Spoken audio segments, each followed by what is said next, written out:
வாசிப்பது எம் சிக்கா ரவி. செய்தியாசிரியர் எஸ் லோகேஸ்வரன். முதலில் தலைப்புச் செய்திகள். மட்டக்களப்பில் கிணற்றுக்குள்ளிருந்து கேட்ட அலறல் சத்தம். மீட்கப்பட்ட பெண் வழங்கிய திடுக்கிடும் தகவல். உலகெங்கிலும் சிறப்பாக கொண்டாடப்படுகிறது புனித நோன்பு பெருநாள். நீர்கொழும்பில் சிக்கிக்கொண்ட 76 இந்தோனேஷியர்கள். அமெரிக்காவுக்கு பச்சை கொடி காட்டியது பிரித்தானியா. ஆர்முஸ் மீட்பு விவகாரத்தில் புதிய திருப்பம். ஈரானுடன் பேச்சுவார்த்தைக்கு தயார், ஆனால் அங்கு யாரும் இல்லை. ட்ரம்ப் வெளியிட்ட அறிவிப்பு. உள்நாட்டு செய்திகள்.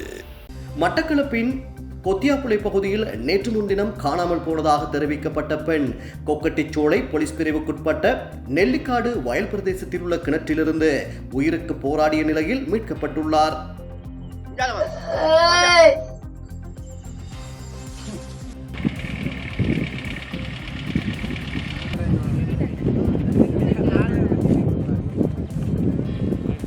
காலை வேளையில் குறித்த பகுதியை கடந்த சிலர் பணிகளுக்கு செல்லும் போது பொது கிணற்றிலிருந்து அலறல் சத்தம் கேட்டு அதற்கு அருகில் சென்றுள்ளனர்.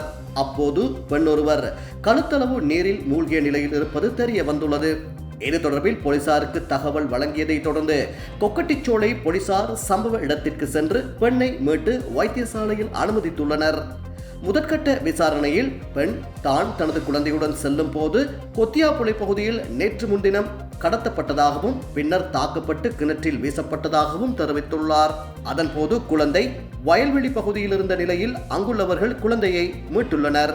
இந்த சம்பவம் தொடர்பில் கொக்கட்டிச்சோலை போலீசார் மேற்கொண்ட விசாரணையில் கிணற்றில் உள்ள மற்றொரு சடலம் மீட்கப்பட்டுள்ளது.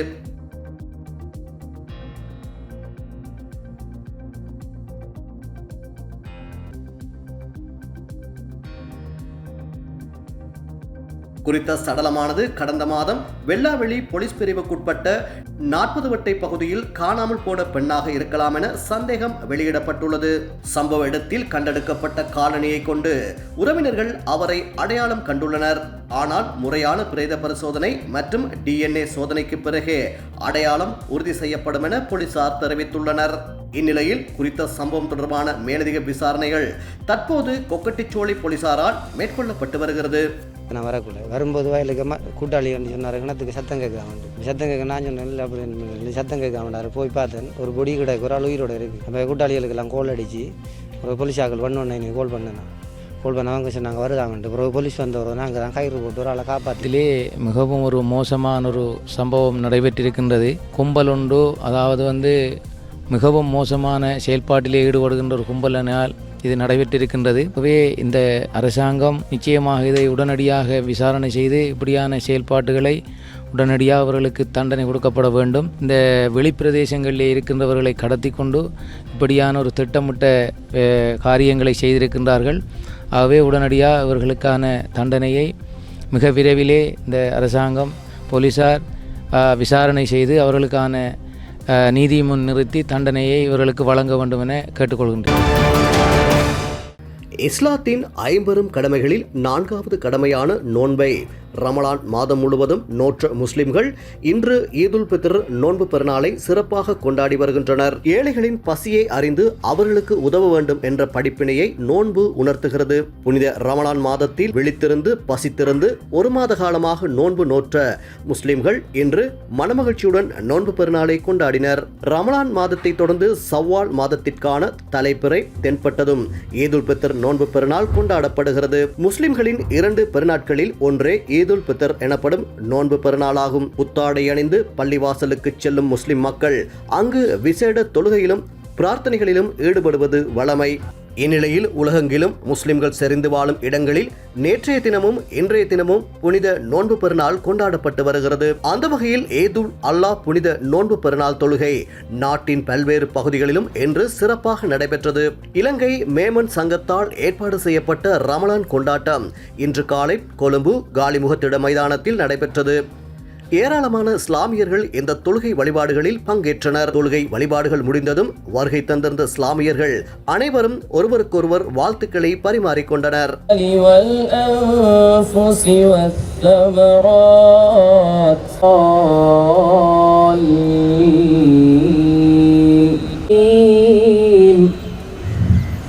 وإن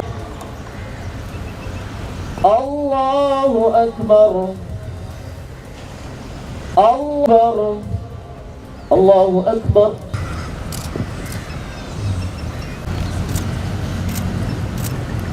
وبركاته.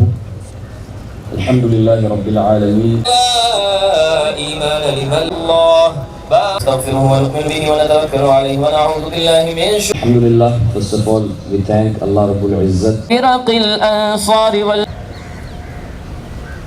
الله أكبر.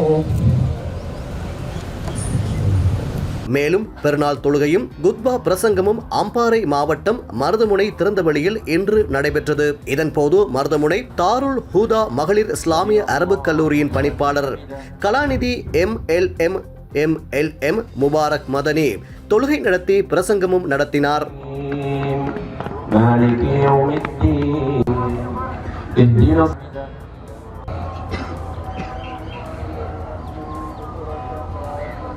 الله أكبر.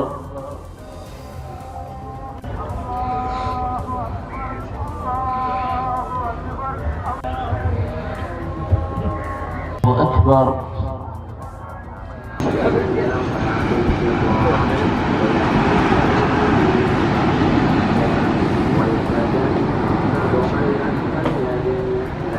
இதேவேளை அம்பாறை மாவட்டத்தின் நட்பிட்டிமுனை, கல்முனை, சம்மாந்துறை, நிந்தவூர், அக்கரைப்பற்று, பொத்துவில் உள்ளிட்ட முஸ்லிம் மக்கள் செறிந்து வாழும் பகுதிகளிலும் பெருநாள் தொழுகைகள் பரவலாக இடம்பெற்றன. குறித்த பகுதிகளில் இடம்பெற்ற பெருநாள் தொழுகைகளில் பல்லாயிரக்கணக்கான மக்கள் கலந்து கொண்டிருந்தனர். அல்லாஹு அக்பர்.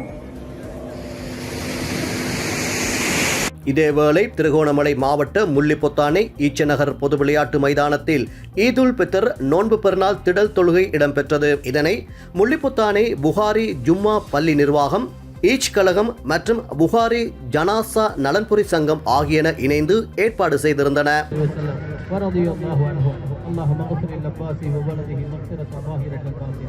لا يغادر ذنبا الله في أصحابي لا تتخذهم غرضا من بعدي فمن أحبهم فبحبي أحبهم ومن أبغض. மேலும் புனித நோன்பு பெருநாள் தொழுகையும் பிரசங்கமும் இன்று காலை மன்னார் மூர்வீதி ஜும்மா பள்ளிவாயிலும் நடைபெற்றது. மூர்வீதி ஜும்மா பள்ளிவாயிலின் பிரதான மௌலவி அசீம் தலைமையில் பெருநாள் தொழுகை நடத்தி பிரசங்கமும் நிகழ்த்தினார். இதேவேளை மன்னார் மாவட்டத்தின் முஸ்லிம் மக்கள் செறிந்து வாழும் பகுதிகளிலும் பெருநாள் தொழுகைகள் பரவலாக இடம்பெற்றன. سمع الله لمن حمده.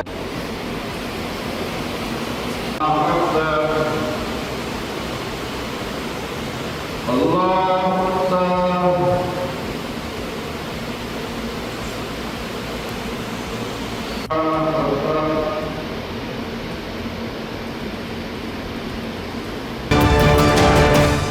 நீர்கொழும்பு போர்தொட்ட பகுதியில் உள்ள சுற்றுலா விடுதியொன்றில் சட்டவிரோதமான முறையில் தங்கியிருந்த 76 இந்தோனேசிய பிரஜைகள் நேற்று மாலை கைது செய்யப்பட்டுள்ளனர். குடிவரவு மற்றும் குடியகழ்வு திணைக்களத்திற்கு கிடைத்த புலனாய்வு தகவலின் அடிப்படையில் அதன் புலனாய்வு பிரிவு அதிகாரிகளால் முன்னெடுக்கப்பட்ட விசேட சோதனையின் போதே இவர்கள் கைது செய்யப்பட்டுள்ளனர். இவர்கள் சுற்றுலா விசா மற்றும் வணிக விசா வசதிகளின் கீழ் இலங்கைக்கு வருகை தந்துள்ள நிலையில் அவர்களில் 36 பேரின் விசா காலம் முடிவடைந்துள்ளதாக தெரிவிக்கப்படுகிறது. ஏனைய 40 இந்தோனேசியர்களும் விசா நிபந்தனைகளை மீறி சட்டவிரோதமான முறையில் நாட்டில் தங்கியிருந்தமை கண்டறியப்பட்டுள்ளது. கைது செய்யப்பட்டவர்கள் 25 முதல் 35 வயதுக்கு இடைப்பட்டவர்கள் என்பதுடன் அவர்களில் 6 பேர் பெண்களாவர். குடிவரவு மற்றும் குடியகழ்வு திணைக்களத்தின் கட்டுப்பாட்டாளர் நாயகம் சமிந்த பத்திராஜவின் அறிவுறுத்தலின் பேரில் இவர்கள் தற்போது வெளிசர தடுப்பு முகாமில் வைக்கப்பட்டுள்ளனர். இவர்களை விரைவில் நாட்டிலிருந்து வெளியேற்றுவதற்கு நடவடிக்கை எடுக்கப்படும் என தெரிவிக்கப்பட்டுள்ளது. மேல் சபரகமுவ, வடமேல் மற்றும் ஊவா மாகாணங்களிலும் காலி, மாத்தறை, கண்டி மற்றும் நுவர்லியா ஆகிய மாவட்டங்களிலும் பிற்பகல் வேளைகளில் ஆங்காங்கே மழையோ அல்லது இடியுடன் கூடிய மழையோ பெய்யக்கூடும் என வளிமண்டலவியல் திணைக்களம் எதிர்வு கூறியுள்ளது. நாட்டின் ஏனைய பகுதிகளில் பிரதானமாக சீரான வானிலை நிலவக்கூடும் என அந்த திணைக்களம் வெளியிட்டுள்ள வானிலை முன்னறிவிப்பில் தெரிவிக்கப்பட்டுள்ளது. மத்திய சபரகமுவ மற்றும் ஊவா மாகாணங்களிலும் காலி, மாத்தறை, களுத்துறை மற்றும் குருநாகல் ஆகிய மாவட்டங்களிலும் சில இடங்களில் அதிகாலை வேளையில் பனிமூட்டமான நிலை காணப்படலாம். மேலும் இடியுடன் கூடிய மழையின் போது தற்காலிகமாக ஏற்படக்கூடிய பலத்த காற்று மற்றும் மின்னல் தாக்கங்களினால் ஏற்படக்கூடிய பாதிப்புகளை குறைத்துக் கொள்ள தேவையான முன்னெச்சரிக்கை நடவடிக்கைகளை மேற்கொள்ளுமாறு வளிமண்டலவியல் திணைக்களம் பொதுமக்களை அறிவுறுத்தியுள்ளது. வெளிநாட்டு செய்திகள். ஈரான் மூடியுள்ள ஹார்முஸ் நீரிணையை மீண்டும் திறப்பதற்காக அமெரிக்கா நடத்தி வரும் வான்வெளி மற்றும் கடல்வழி தாக்குதல்களுக்கு பிரித்தானியா தனது இராணுவ தளங்களை பயன்படுத்த அதிகாரப்பூர்வமாக அனுமதி வழங்கியுள்ளது. குறிப்பாக சைப்ரஸில் உள்ள அக்ரோத்ரி விமானப்படை தளம் மற்றும் இந்திய பெருங்கடலில் உள்ள டியாகோ கார்ஷியா தளம் ஆகியவை இதில் முக்கிய பங்கு வகிக்கின்றன. பிரித்தானியாவின் இந்த முடிவுக்கு ஈரான் கடும் கண்டனம் தெரிவித்துள்ளது.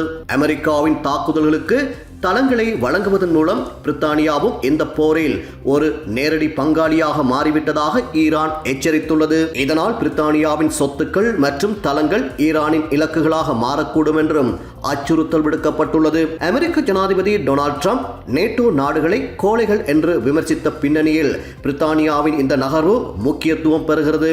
ஹார்முஸ் நீரிணை வழியாக செல்லும் எரிபொருள் விநியோகத்தை உறுதி செய்ய அனைத்து நட்பு நாடுகளும் இராணுவ ரீதியாக உதவ வேண்டும் என்று ட்ரம்ப் தொடர்ந்து வலியுறுத்தி வருகின்றார். சர்வதேச எரிசக்தி விநியோக பாதையான ஹார்முஸ் ஜலசந்தியின் பாதுகாப்பை உறுதி செய்ய சர்வதேச நாடுகளின் அதிகப்படியான உதவி தேவைப்படுவதாக அமெரிக்க ஜனாதிபதி டொனால்ட் ட்ரம்ப் தெரிவித்துள்ளார். ஊடகங்களுக்கு கருத்து தெரிவிக்கும் போதே அவர் இதனை தெரிவித்துள்ளார். மேலும் இது தொடர்பாக கருத்து தெரிவித்த அவர் குறிப்பாக சீனா மற்றும் ஜப்பான் போன்ற நாடுகள் இந்த பாதுகாப்பு நடவடிக்கைகளில் நேரடியாக ஈடுபடுவது சிறப்பாக இருக்கும் என அழைப்பு விடுத்துள்ளார். இருப்பினும் ஐரோப்பா மற்றும் ஆசிய நாடுகளைப் போல தங்கள் நாடுகள் ஹார்முஸ் ஜலசந்தியை அதிகளவில் பயன்படுத்துவதில்லை என ட்ரம்ப் சுட்டிக்காட்டியுள்ளார். குறித்த வழியானது முடக்கப்பட்டுள்ளதால் உலகளாவிய ரீதியில் ஏற்பட்டுள்ள நெருக்கடியை தீர்க்க அந்த பாதையை அதிகம் பயன்படுத்தும் நாடுகளே அதன் பாதுகாப்பிற்கு பொறுப்பேற்க வேண்டும் என்ற தொனியில் அவர் கருத்து வெளியிட்டுள்ளதாக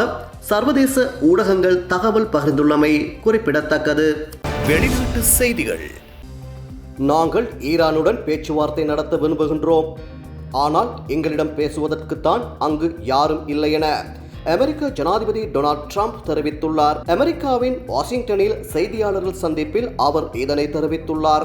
இது தொடர்பில் மேலும் தெரிவித்த அவர், ஈரானில் நாங்கள் சிறப்பாக செயற்பட்டு வருகின்றோம். அவர்களுக்கும் எங்களுக்கும் என்ன வித்தியாசம் என்றால், அவர்களிடம் 2 வாரங்களுக்கு முன் கடற்படை இருந்தது, ஆனால் இப்போது இல்லை. அவையெல்லாம் கடலின் அடிப்பகுதிகளுக்கு சென்றுவிட்டன. அவர்களின் 58 கப்பல்களும் 2 நாட்களிலேயே கீழே சென்றுவிட்டன. அவர்கள் அணு ஆயுதங்களை வைத்திருக்க நாங்கள் அனுமதிக்கப் போவதில்லை. அவர்களிடம் அணு ஆயுதம் இருப்பதால் அவர்கள் அதனை பயன்படுத்தவும் செய்வர். அது நடக்க நாங்கள் அனுமதிக்கப் போவதில்லை. அவர்களின் தலைவர் போய்விட்டார். அவருக்கு பின் வந்த அடுத்த தலைவர்களும் போய்விட்டனர். அவர்களுக்கு அடுத்த நிலை தலைவர்களும் பெரும்பாலும் போய்விட்டனர். இப்போது யாரும் அங்கு தலைவராக விரும்பவில்லை. நாங்கள் அவர்களுடன் பேச்சுவார்த்தை நடத்த விரும்புகின்றோம், ஆனால் எங்களிடம் பேசுவதற்கு அங்கு யாரும் இல்லை. என் முதல் பதவிக்காலத்தில் கட்டியெழுப்பிய இராணுவத்தை இந்த அளவுக்கு பயன்படுத்துவோம் என்று எனக்கு தெரியாது, ஆனால் அதற்காக மகிழ்ச்சி அடைகிறேன் என அவர் தெரிவித்துள்ளார். காலம் மாறினாலும் வாசிப்பு மாறாத வீரகேசரி விடிவெள்ளி மித்திரன் இப்போது உங்கள் வாட்ஸ்ஆப்பில். அச்சுப்பதிப்பின் அதே தரம் இப்போது டிஜிட்டல் வடிவில். எங்கு இருந்தாலும் எந்நேரமும் செய்திகளை விரல் நுனியில் அறிந்திடுங்கள். சிறப்பம்சங்கள் காலை 6 மணிக்கே உங்கள் கையடக்க தொலைபேசிகளுக்கு வந்துவிடும். அனைத்து சிறப்பு பக்கங்களும் அடக்கம். மாதம் வெறும் 500 ரூபாய் முதல். இன்றே இணையுங்கள். இணையதளம் epaper.mypaper.lk. வாட்ஸ்அப் 9472631930. வீரகேசரி மின்னியல் இதழ். செய்திகள் இனி உங்கள் கைகளில்.